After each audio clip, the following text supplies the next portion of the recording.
Hey, what's up everybody? Chad Calek here, and welcome back to the In a Crowded Room podcast for episode number 91, in which we are going to talk about what occurred in my life on November 27th, 1985, because it was a big deal. As I told you guys, I grew up a pretty poor kid, and I just want to say this, I didn't know that I was poor growing up, and I think it's that way with most kids. I realized that later on in life. At the time, I was very happy and felt like I had everything that I needed. But looking back, being gifted, my brother's boombox and his T-shirts and my entire family living in a garage for a time period as my father, one man, painstakingly built the actual garage that we lived in on the 2 acres of land that he bought. Looking back, it was actually very impressive what he was pulling off. But at the time, we were very poor. And the reason I bring this up is because doing anything as a family was a major deal. And the crown jewel of things to do was going to the movies. And on November 27th, 1985, I remember my dad walking through the door and saying, "Get ready, we're going out.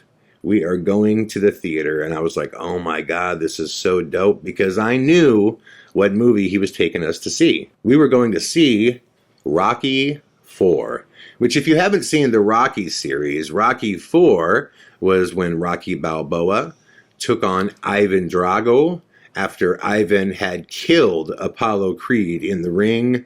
The very famous line from the Rocky series, "If he dies, he dies." It was crushing. Now, at that time, this was directly in the middle of the Cold War era, in which, as a young child, without having any real reason as to why, I hated Russians, like many of you, I assume, especially living in a pro-USA, nationalistic, gun-toting Texas, which I will say this now, and I mean it. I love Texas. It will always be my home. I love Texans. I love the pride they have and who they are, where they're from. I love the community feeling that Texans extend to other Texans. I love everything about Texas, to be honest. But yeah, it's, it can be a little much when it comes to kind of like the nationalistic, rah-rah, USA is perfect no matter what type of viewpoint that many people have experienced in Texas. Now, that's not everybody. Of course not. There are many liberals in Texas. There are many Democrats in Texas. There are many people in Texas who do not support gun laws and do not have guns. But I think we can all agree that by and large, Texas is an Uncle Sam loving state with a nationalistic viewpoint that's a little stronger than other states.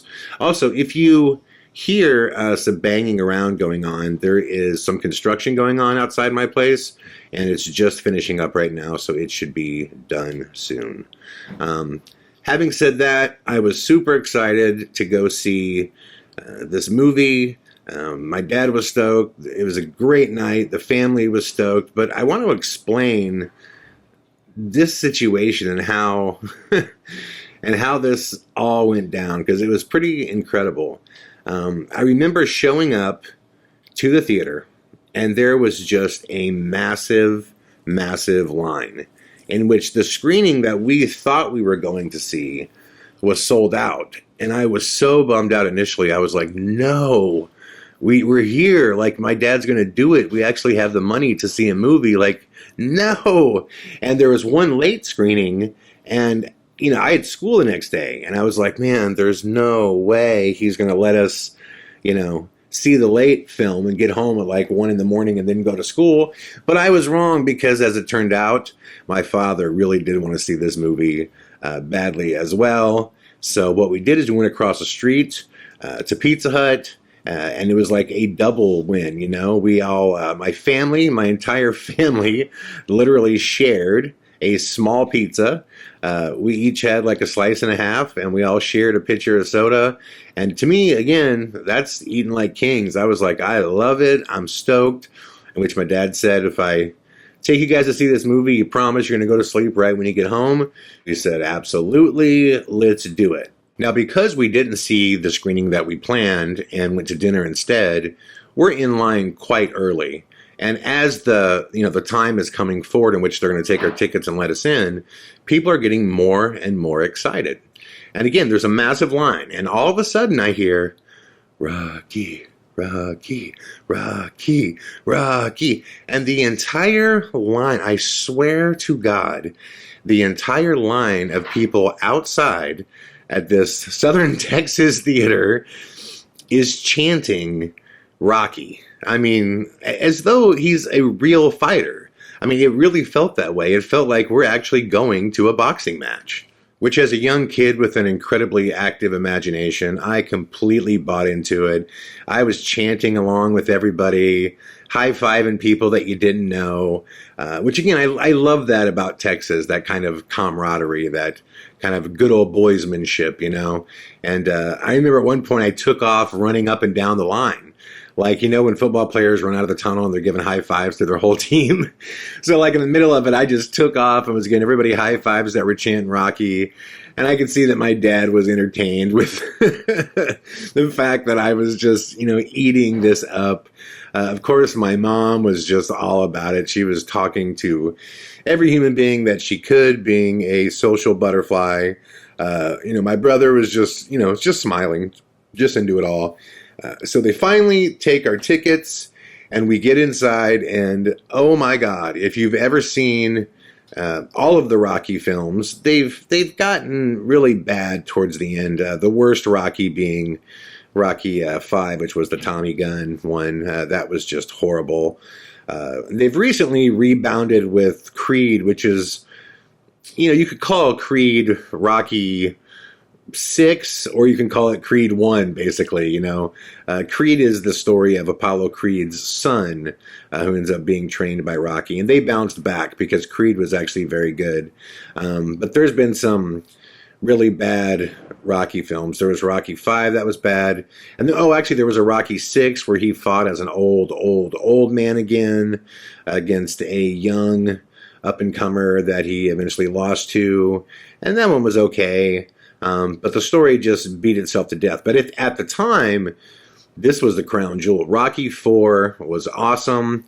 And the setting in the story, the way it was written, is that, Rocky was the hardworking American that chose to, bench press tree trunks and go running in, 3 feet of snow and, doing everything kind of working out with whatever was available to him, no real big money, no technology. And on the flip side, they totally showed that Ivan Drago was a machine built of steroids and, high-tech equipment, and that he had this ridiculous punching power that was like over a ton of punching power.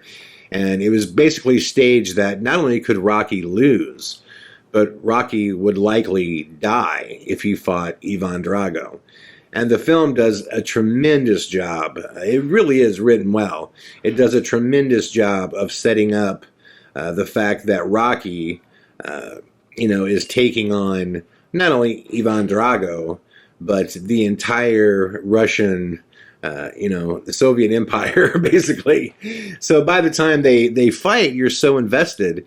And I've never been to a screening that was this loud. I mean, it was just, when Drago killed, Apollo Creed, and then afterwards he delivers that line in the ring, if he dies, he dies. Like, that theater exploded with more 4-letter words. And again, I was so into it. I was so sold. And then obviously, and the film, if you haven't seen this before, Rocky 4, it actually has, they actually casted somebody to look like Gorbachev. It's such American propaganda.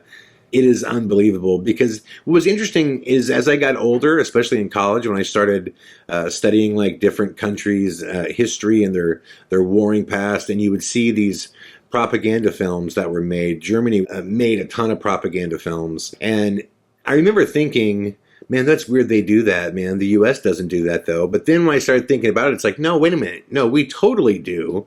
But we just massage it into mainstream media. Like, it's not a separate thing. Like, the German government would make these propaganda films, but they were like a separate, like, industry of films. They didn't sell tickets to go see, these films, where we did in the US, because the one thing that America does better than anybody else, and it will always be that way, is, our greatest export is the entertainment business. Nobody does entertainment better than the U.S. They're never going to. It's the same reason why I moved to Los Angeles, to try to make it, because you can make it anywhere else in the world, and that's awesome. It was like when I was in Des Moines, Iowa, and I made my first film, and it won, awards and like all this stuff. I knew the whole time, this doesn't mean anything, because I'm not in a real world of competition. If you really want to make it in the entertainment business, you move to LA, because that's where it's real. And that's not cutting down others who have success in the UK or Australia or Asia, anywhere else. There's a whole, massive, European market for films. And I think anytime somebody starts a film and completes it, it's such a difficult process. And then releases it and markets it. Anytime you have any modicum of success, that should be commended. But let's be real. Unless you can make it in America, unless you can make it in Los Angeles, then you're never going to be considered elite. And we see this with acting, right? Whenever an actor blows up, like in Australia or the UK or India, the first thing they try to do, come to America and see if they can do it there. We've seen it with, from Mel Gibson to Heath Ledger to, you know what I mean? Like, whenever anybody blows up, they come here to try to make it. And that's because we do, like I said, we do films better than anybody. But because of that, and because America as a culture is such a connoisseur of films, we absolutely make propaganda films. We just keep them privatized and commercialized. Rocky IV was 100% a Cold War commercial nationalistic film. I just didn't recognize it at the time. I didn't, and I had no idea, back then, which I would learn later, I had no idea that the industrial military complex regularly meets with the head of studios to discuss their agenda and what they want America to fall in line with, which we'll discuss here in just a second, because there's something big coming that I want to talk to you guys about. But back to Rocky. During the Rocky IV fight, now, if you haven't seen the movie, Drago just starts beating the holy living shit out of Rocky Balboa, to the point that you're like, oh my God, like, he can't do anything to Drago. Like, Rocky's hitting him with everything he has. He can't even bruise him. He can't cut him. He can't do anything. And Drago is unleashing these just hand cannon shots to the head and the body. And what, even today, go back and watch Rocky IV. In the making of that, Stallone finished that film with tons of broken ribs, a broken ocular bone in his eye. And if you watch the making of it, that's because he said, I want these punches to look real. So he told Dolph Lundgren, don't lay off. If you're going to hit me in the ribs, hit me with everything you got. If you're going to try to knock me out, hit me with everything you got. They did this in Creed as well, too. That Michael B. Jordan, you can go to Google and type in Michael B. Jordan gets knocked out, and you will see that he's taking massive headshots, and he gets knocked cold. So the footage of this, Rocky IV footage between Dolph Lundgren and Stallone is absolutely mind-bending. I mean, it's brutal. So if you haven't seen it for that reason alone, you should go see it. But, it's shot really well, and it's shot in a way where right when you think Rocky is just done, right when he is going to take that right hand that not only loses in the fight, but he's fighting to not die like Apollo Creed did. And right before that last, crushing blow comes from Lundgren, Rocky lunges forward with this left hand that catches Drago, Lundgren's character, off guard, and he cuts him.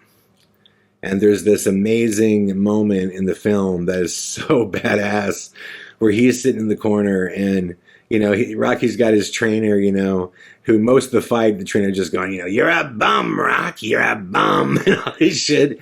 And then all of a sudden, his trainers are just going, he bleeds. And and you could see it's taken over in his brain that he's not a machine, he's a man. And he's going, you cut him, he bleeds. And it's just this really inspirational moment where you're like, yes, dude, get up and chop this tree down, So in the theater, man, it was like being at a professional fight. You can hear the audience rumbling, and it comes out, and Rocky is just throwing haymakers and connecting. And, Rocky is considerably smaller than Ivan Drago, Dolph Lundgren. I mean, considerably. So it really does look amazing. It looks like this. And Rocky's like a piece of iron. Like, he is so steroided out. And, we're talking, he can't have more than 2% body fat. I mean, he looks incredible. And it just looks like he is chopping this tree down. And in between, landing these massive shots to Drago, Rocky's also taking headshots, and he's doing his classic, you ain't so bad, like all this stuff. And you get so jacked.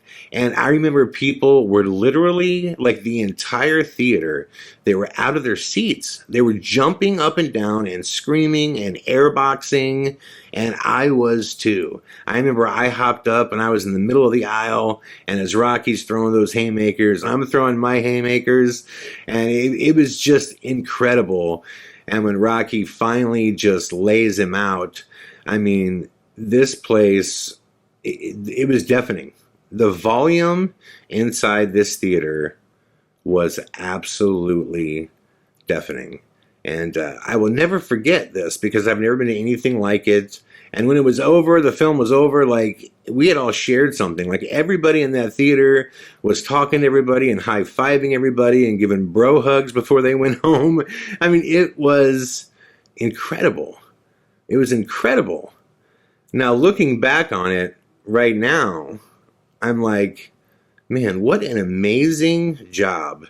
An amazing job by our military to influence Hollywood in such a way that won the public over. After seeing that film, and I mean this, had I gone home and turned on the news and heard that, Russia is making some threat to the United States, I would have been 100% behind our government to do anything they wanted to Russia. I would be like, that's the enemy, chop them down like a tree.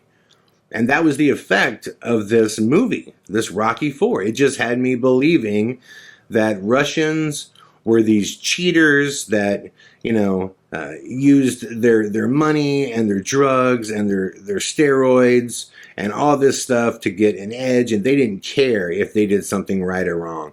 Drago summed it all up. If he dies, he dies. Who gives a shit?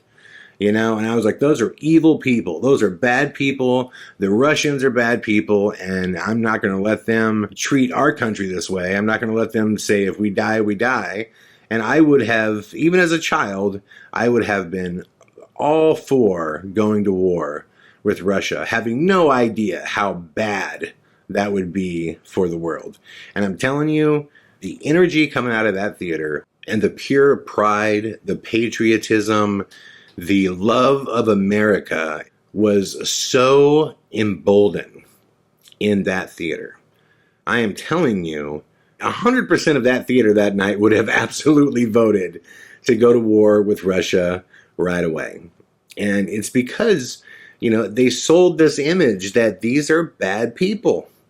And, if we got to chop that tree down punch by punch, like Rocky did, to keep us safe, to keep our children safe, then let's get it done.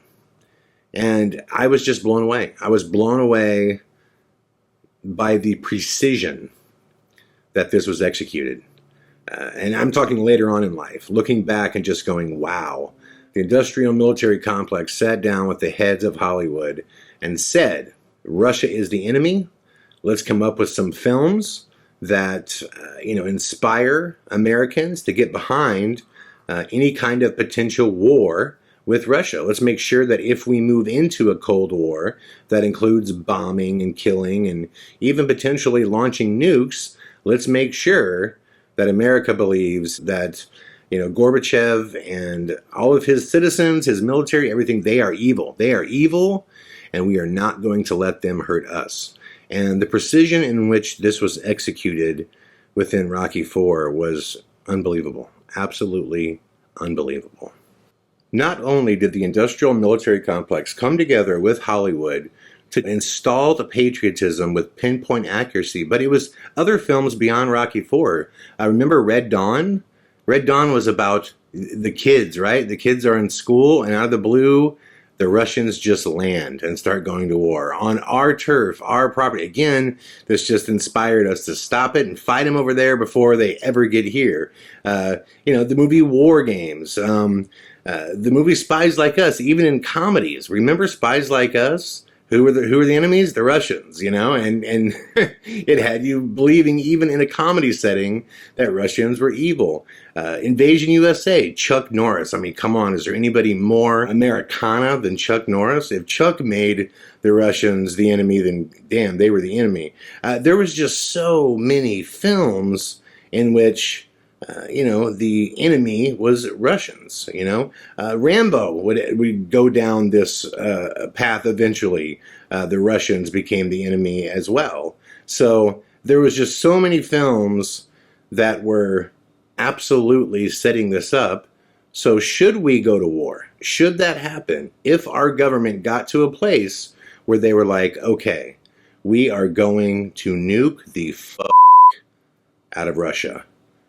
In order to do that, what our government knew, so they didn't have a civil war, is they have to have the support, of back then the 220 million plus citizens of the U.S. That's the one thing, is you can't just launch a major, offensive war if, from the jump, 95% of the country is against it. So this was put into play. So why am I telling you about November 27th, 1985? The reason I'm telling you about this is because I just watched the second trailer to Top Gun, the new Top Gun. It's called Maverick, okay? Now, if you listen to the podcast, you know that probably, 15 or 20 podcasts ago, for a short time period, I talked about this new Top Gun trailer, the first one that came out, and there was just a short little clip in which Tom Cruise had on what appeared to be a space helmet. And I said to everybody in that podcast, I said, I will bet you anything that this film is going to be one big propaganda piece for the Space Force. Now, the reason I thought that, beyond this, this helmet he was wearing, it just looked space-like and not pilot-like, not like, fighter pilot-like. The reason I thought this is because of all the timing of everything that Skyfall has been predicting. It was last December, on December 29th, 2018, that is when Skyfall started telling me, hey, over the course of the next 6-7 months, you're going to start seeing a progression of stories on major media outlets that are going to basically introduce to the world the fact that we are regularly engaging with UFOs, and it's going to start out small, and it'll just get bigger and bigger and bigger and bigger. And that's exactly what happened. Over the next 6 months, it started out like the first story was like, oh, here's this David Fravor who had this isolated incident just up from San Diego, and it was the Tic Tac UFO. And at first we're told, oh, this is just the an isolated incident that happened where they watched these Tic Tac UFOs for like a week, and then that was it. And he was asked, Fravor multiple times, did you ever see any more UFOs? Oh, no. It was just an isolated incident. So then the next story comes out about how there was another incident where pilots on the East Coast were seeing these square UFOs that had a circle inside of it, and one almost hit a plane, in which that article says, initially when it came out, it said that this happened on and off for like a week. Okay, that's what it said. It just said that this went on a short period of time.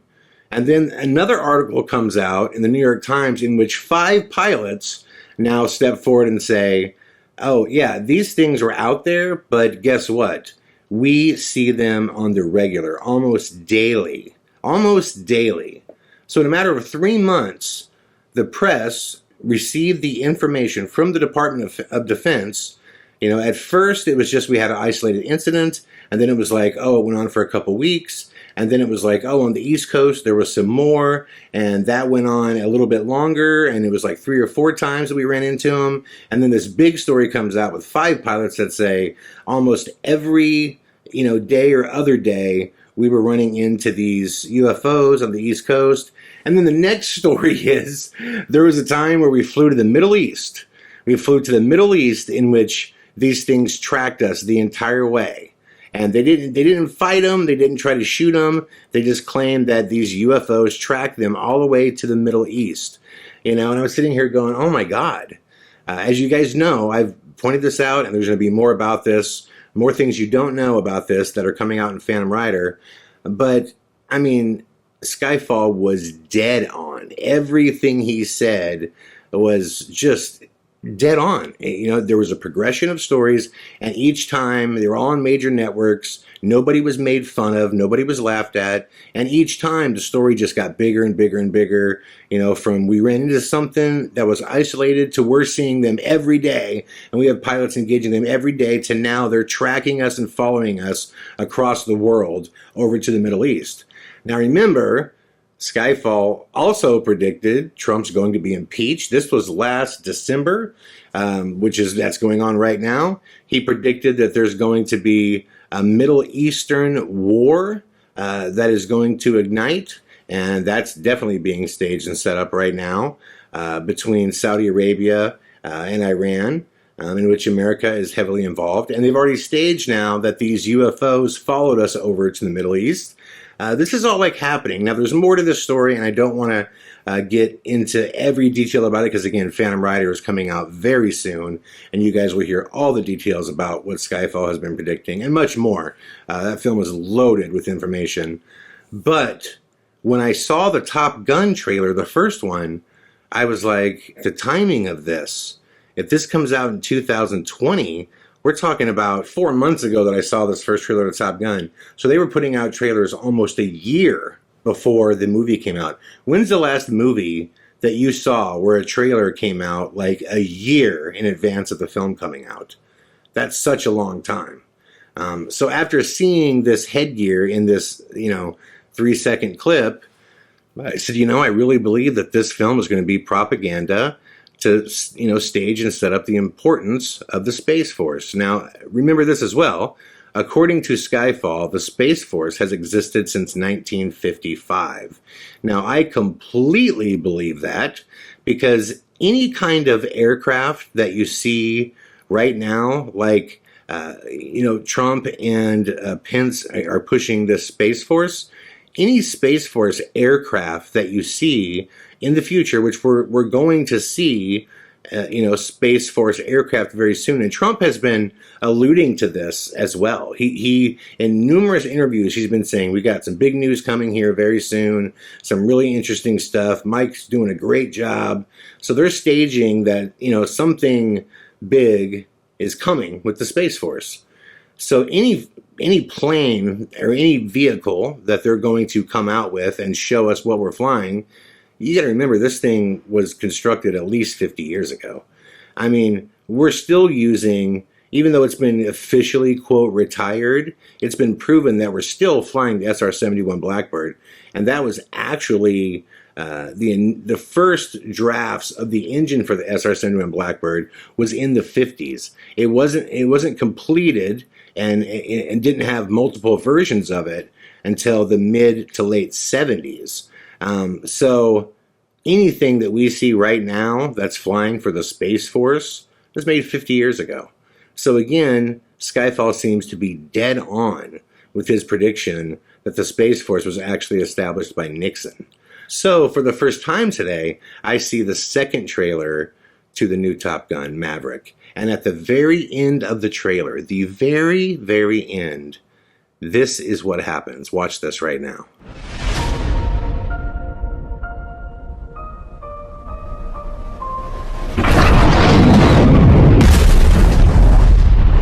Okay, that is clearly a spacesuit. That is clearly a TR-3B looking ship that he's driving. I want to say spaceship. It doesn't look like a plane. It looks like a futuristic spaceship. But look at him right here. Look at Cruz. This is a space outfit. This is Space Force propaganda. This is Space Force propaganda. Now think about this.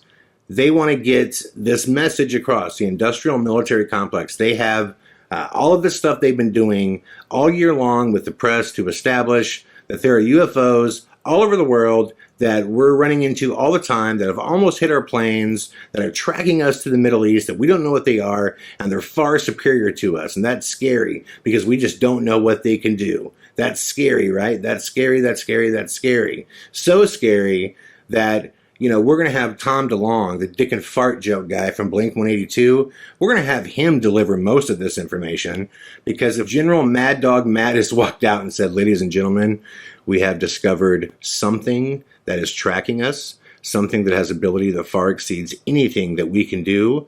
We don't even understand the technology in these vehicles that we're seeing. We don't know who they belong to. We would most certainly lose any war that we got into, any battle with these things. We would be absolutely destroyed. And we just want you to know that this has been going on now for as long as we can remember, for as long as we've been tracking things.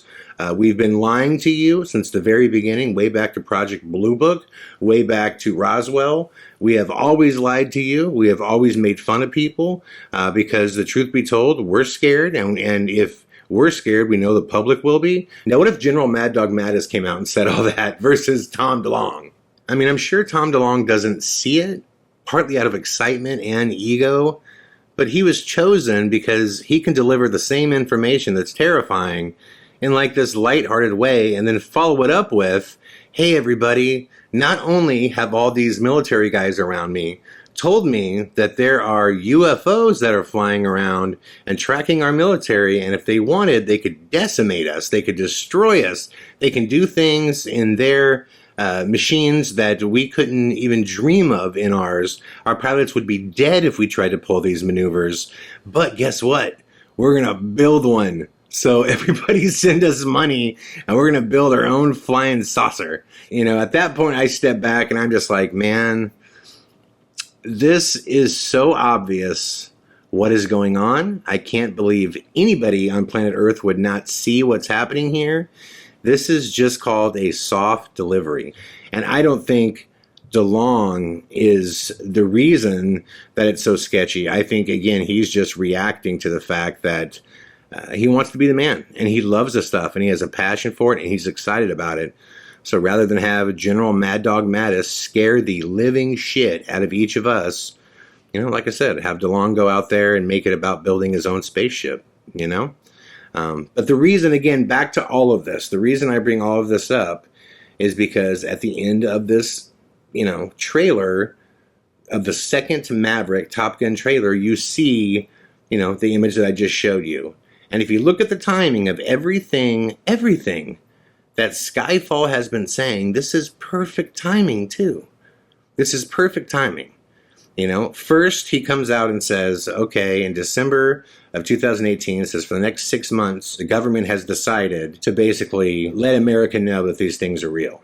I promise you, there were not 5 pilots that woke up and said, hey guys, let's just go talk to the New York Times and just tell them about all kinds of fucking aircraft that we intercepted and that followed us to the Middle East that we are, you know, completely sitting ducks against. That we can't do anything to defend ourselves or the United States if these things ever turn hostile. Let's go talk to the Times about it. Let's go do it. Like, that doesn't happen. You know, even talking with my father, you know, months ago about this, I said to him, you know, Dad, you know, could these guys on their own go speak. He was just like, no, are you kidding me? Like, that would be an act of treason. Like, if you took a bunch of information that was classified and decided I'm going to go dump it in the New York Times, I mean, that's what Snowden did. It's treason. It's punishable by death. There's no way these guys would do any of that. It's all coming from the Department of Defense, which the head of the armed forces is Donald Trump. So now you want to set up and bring out, the Space Force, the importance of it, the magnitude of it, the fact that we're badass. I mean, Trump came out and basically said, space is a dangerous place. There's wars to be fought there. And it's not enough just to have a presence. He said this. Trump said it's not enough just to have a presence in space. We must dominate in space. Dominate. And he's talking militarily. Okay, so let's look at the timing of this, right? The press has set this whole thing up where the world is now aware that UFOs are real and they're all over the world. Other governments have come out with all kinds of footage. We've basically said, they can outmaneuver us. They are far superior to us. All of that's been set up.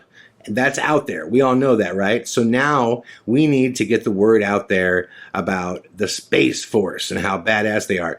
So how do you get the word out to the most people possible in a way that inspires and excites people the most? Top Gun, Tom fucking Cruise.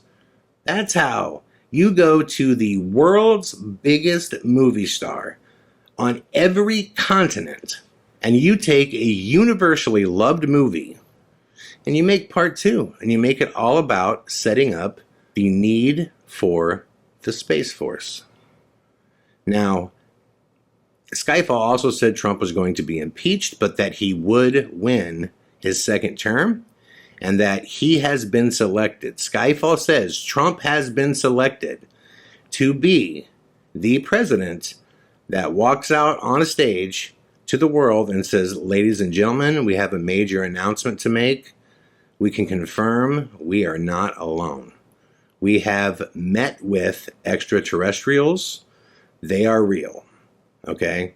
This is what Skyfall says is coming, and it's going to be announced by Trump.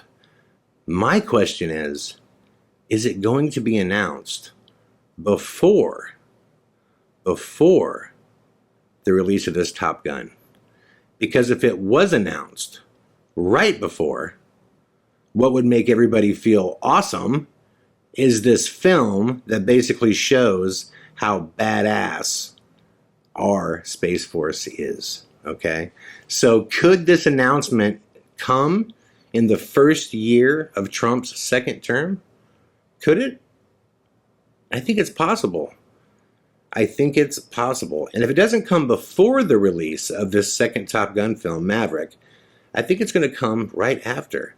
Look at the timeline. Everything that Skyfall has predicted is happening. Like everything. The media blitz to ramp up the story and make the announcements. The Middle Eastern war that is shaping up right now. Oh, and by the way, the media also made it clear to include a story where these UFOs followed us to the Middle East. He claimed that Trump would be impeached. That's happening now. He claimed that Trump is going to win his second term, which I fully believe that's going to happen. I can't see anybody on the Democratic side that could challenge him. Whether you like Trump or don't like Trump, the one thing that he's great at is drawing a line in the sand, and he gets his base excited and people show out to vote for him. And I don't see anything stopping that right now. I just don't. So if this war in the Middle East is already being set up, if we've already staged that, UFOs are real and they're all over the world and all kinds of countries have released footage. If that's all being set up, this war is all being set up in the Middle East. The fact that UFOs are following us to the Middle East, according to reports from pilots, the fact that, Trump's going to win the second term, that he's been impeached, that everything is going down like Skyfall said in that time frame. The next step is going to be to promote the need for the Space Force to go to war with the extraterrestrial presence. But before you can go to war with them, you would have to announce that they exist. We found them. We know they are hostile. Now, the last thing I will say here is Skyfall says that the fake alien invasion will come after the war begins in the Middle East. He said there will be a war in the Middle East in which there will be an alien invasion, a fake one that comes, causing the Middle Eastern powers that have never gotten along to suddenly band together against this alien force, which will be fake. And again, the idea is that they want to get full support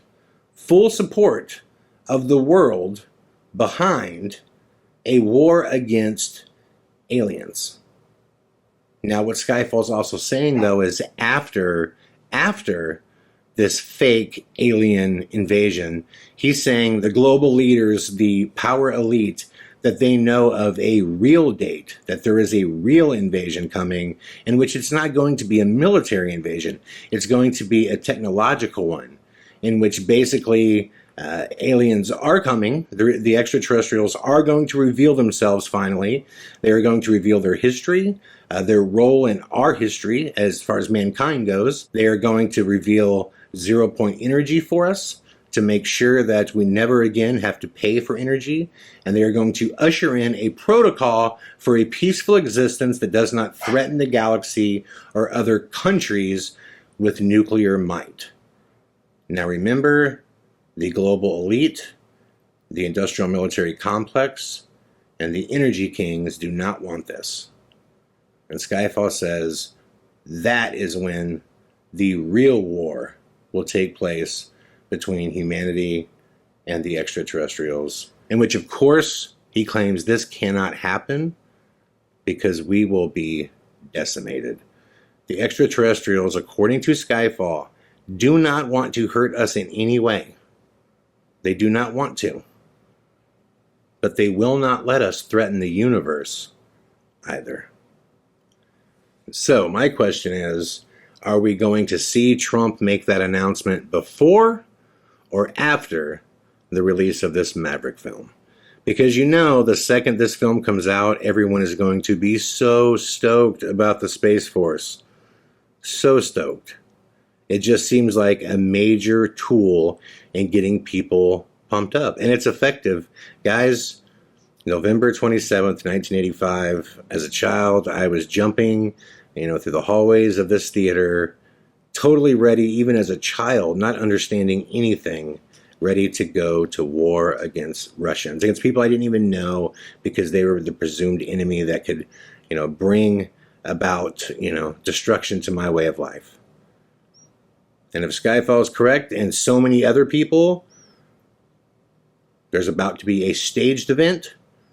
We will all be made to believe that our way of life is going to come to an end, and that these extraterrestrials want to kill us, and that we've got to band together against them. And what better way to show it, too? If there's a war in the Middle East where there, is notoriously differences that cannot be settled, if those in the Middle East can stop fighting each other and come together to fight a common foe, what a statement. What a statement that would make to the world. It's all happening like it was scripted, and we're just going to have to see if this continues. I am as fascinated by this as I know many of you are.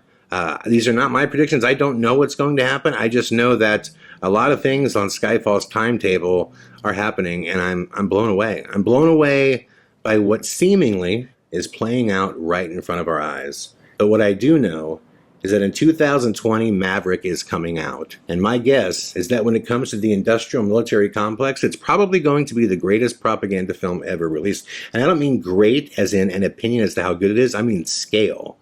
Maverick is an important film to watch for many reasons. And I invite you all to keep your eyes on that film and to see the message that it delivers, because I do think there's a good chance that that film marks something. There's a reason why they are promoting it a year before it comes out. There's a reason why the first major film that includes the Space Force is Tom Cruise bringing forth the biggest sequel of any film in his career. And I don't believe for one second that any of this is an accident. Thank you once again for listening to the In a Crowded Room podcast. I will be back tomorrow with more. All the best.